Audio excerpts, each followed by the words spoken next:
It's Fans Corner. Welcome to it, and thank you for making time for us. We are back in the Betway Premiership.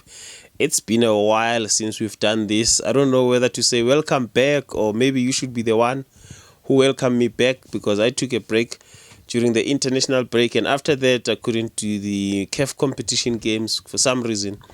Obviously because we couldn't watch the Pirates and the Kaizer Chiefs game. Only the Sundowns game was televised. So I just decided, let me deliberately take a break. I will come back during the Betway Premiership. And we're back in the Betway Premiership. 2 games took place tonight. It was Kaizer Chiefs against Siwelele FC out at the FNB Stadium. That's the game that we're talking about. And another game that took place in Orlando was the game between Orlando Pirates and Polokwane City, and Orlando Pirates winning that game by 1-0. But I could not watch that game. I did not watch that game. I only watched the Kaizer Chiefs game as a Kaizer Chiefs fan. Of course, Kaizer Chiefs and Siwelele FC could not be separated. A goalless draw at the FNB Stadium, which does nothing positive for Kaizer Chiefs, if I am to be honest with you. We watched Lehlono Losiema, one of my favorite coaches in South African football, Coach Lehlono Losiema. I listened to his pre-match interview, and he said quite a few things, and from there you could hear that this is a man who is just would be happy not to lose the game against Kaizer Chiefs. So a draw for him is pretty much what he would have liked. If he won the game, it would have been a bonus for him probably. And for Kaizer Chiefs, they needed the win. It's been a while since we tasted victory, and a draw feels like a loss. This is one of those games, a draw. At any time, a draw can be viewed in 2 different ways. Either you view it as a point gained, or you view it as 2 points dropped. For Kaizer Chiefs, this particular game feels like 2 points dropped as a draw. And for Coach Siema, for sure, it feels like a point gained. For Siwelele, as the visiting team, they are probably happy to take a point home. But for Kaizer Chiefs that have not been doing so well, where the results have not been coming in the league, yes, we are 4th on the table. It looks a little bit good if you compare it to last season to be in the top 4. But the string of results recently it's a very poor one, and a draw is really not something that we are looking for, especially given where we are coming from the CAF competition. It was also another goalless draw. I guess the only positive thing you can draw from this, if you are a Kaizer Chiefs fan, yes, if you are a Siwelele fan, the positive thing that you take from this is that this is an away game. You took a point away from home, and at any time, any team will be happy to take a draw away from home. But for Kaizer Chiefs, it's not a positive one. The only positive thing that we think that we can look at for Kaizer Chiefs here, if we are to search and fish for positive things, is the fact that, one, we did not lose the game. You could view that as a positive thing. The second thing is that we kept a clean sheet, which is something that has been eluding us ever since the first 5 games, where we were able to keep clean sheets in the first 5 games. After that, it just went downhill from there on. So it's one of those awkward games of football. I looked when I was watching the game around the 70th, 75th, all the way to the 80th minute. I was busy thinking, what is it that I'm going to say about this game if I'm going to sit in front of the camera and do a Fans Corner show? And I thought to myself, there's nothing that I'm probably going to say that I haven't said already about Kaizer Chiefs, because it's like history repeating itself, not in a good way. That is, there isn't much positive to say. It's again an awkward game of football where there was so much hope because of the chances that were created, and at the end of the day, disappointing. An anticlimax of note. I watch Kaizer Chiefs players, and I'm pretty sure I'm not the only one who watched them and you ask yourself, do they even train together? Because it's like they don't know each other. They don't know where to pass players who play together, they know each other's weaknesses and strength.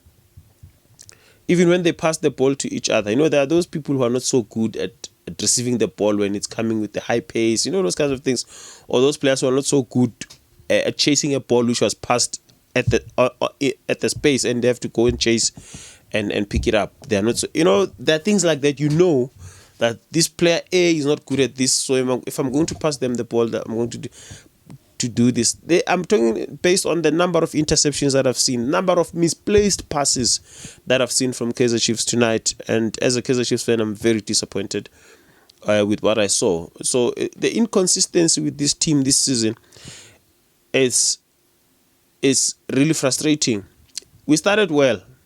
Beginning of the season, we were happy, jubilant with the manner in which Kaizer Chiefs were doing. But after that, it just went downhill. It's like we don't know our team anymore. The players themselves don't know them. Then they don't know each other. There are teams that whenever they play, you look at them and the telepathy tells you that this team, these players know each other. Yes, it doesn't help when there were so many changes that were made compared to the game that we could not watch that took place in Congo. There were many changes that were made, understandably so, with the traveling and the rest, and there's another game coming over the weekend. You understand the changes that were made, but still, this is the same team. There should be signs that these players play together or they train together. And the changes that were made, obviously, few new combinations that we haven't seen before in competitive football, competitive matches, and we saw them today, and it just didn't work out. That's why I'm saying maybe the only positive thing we could look at is the fact that we didn't lose the game or we didn't concede. We kept a clean sheet. Those are the positive things you could actually console yourself with. Otherwise, the other teams are getting away with it. We saw Orlando Pirates opening the gap there. If they are to catch up with Mamelodi Sundowns in terms of number of games played, they are definitely going to, if they collect those points from the games in hand, because they've played 8 games now and they're on 18 points. If they win the next game, they will be on 21 points, which is on par with Mamelodi Sundowns with a game to spare. So if they win their games, all their games, they would be 3 points ahead. And in terms of Kaizer Chiefs, it will be far, far away. Not that I was expecting us to really compete for the league, honestly speaking. I'm just saying, it's still too early to be left behind. Before we know it, we'll be in the game week number 15 and we'll be trying to fight. We'll be fighting for position 8 again, and then it will go terribly under pressure when we are under pressure. In the starting 11, when I looked at I want to just quickly look before the starting 11. Also look at the statistics. The starting 11. The Igodaro, the newly signed striker from Amazul. I think I'm pronouncing the name correctly. Igodaro. That's the guy that I really liked. I know he didn't score. We didn't win. We couldn't score and everything. But I looked at him and I thought to myself, there's something there. There's something there. But again, this is a game that was highlighted by, the highlight of the game is the number of opportunities that have been missed or that were missed. So it's just a game of missed opportunities. It's like the same song repeatedly now. We sound like a broken CD, repeating the same song every day. Many games in the past that have already taken place, and we're talking about missed chances. So many missed chances. Shot at goal. The finishing at Kaizer Chiefs is terrible, man. Probably compared to all the other teams in the PSL, we're probably in the bottom of in terms of accuracy finishing, and the stats can actually confirm that. If you look at the stats, with the ball we had the ball position, which is another positive thing we can look at. But now we've been losing games with this ball position. It doesn't do anything for us. Expected goals is 0.95, which is just below a goal, so we should have had a goal. Total shots is 13. Again, a huge number of chances, shots, but on target only 2. And Siwelele had total shots, 5 total shots, and they also had 2 shots on target. Do you see the accuracy that I'm talking about? The finishing at Kaizer Chiefs is one thing that they have to work on. The composure is lacking completely. It's 0 at this moment. We are at 0 composure. We can't take an accurate shot, because if you take an accurate shot and at least make the goalkeeper make a save, you put yourself in a better position. But these ones, they keep on going wide, and it's not going to work for us. Big chances created 0, and Siwelele created 1, and yet we had the ball position.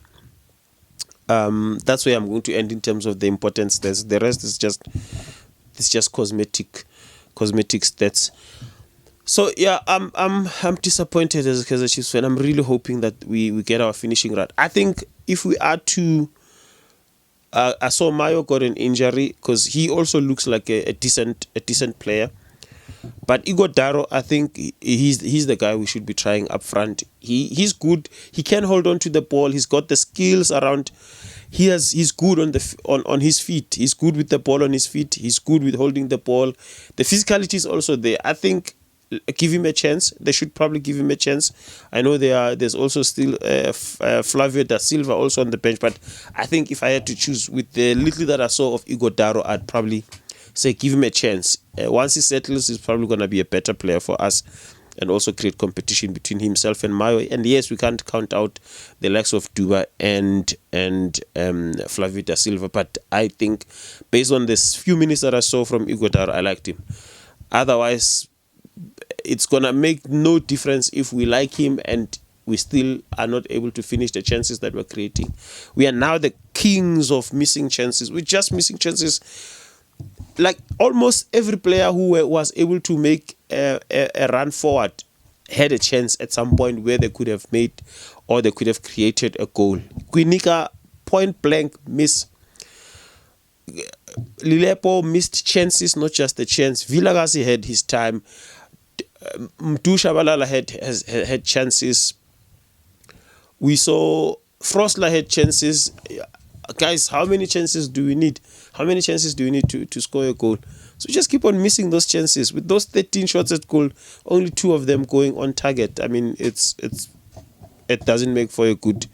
It doesn't create the sense that we are going to get goals if we can't keep the ball. We can't kick the ball on target. It's not going to happen. Otherwise, it's just frustration on my side. I had to vent a little bit there. Otherwise, congratulations to the teams that won. Stellenbosch, I saw there was an avalanche of goals down in Cape Town, and also Orlando Pirates winning across the road in Orlando. And there's a surge from this Orlando Pirates side that they are challenging for the title this season. As for us, we are still trying to find ourselves. 8 games into the season. Before we know it, we'll be in the middle of the season. The quarter of the season is gone now for us. We have 3 quarters of the season left. We really need to find our feet because it's not looking good for us.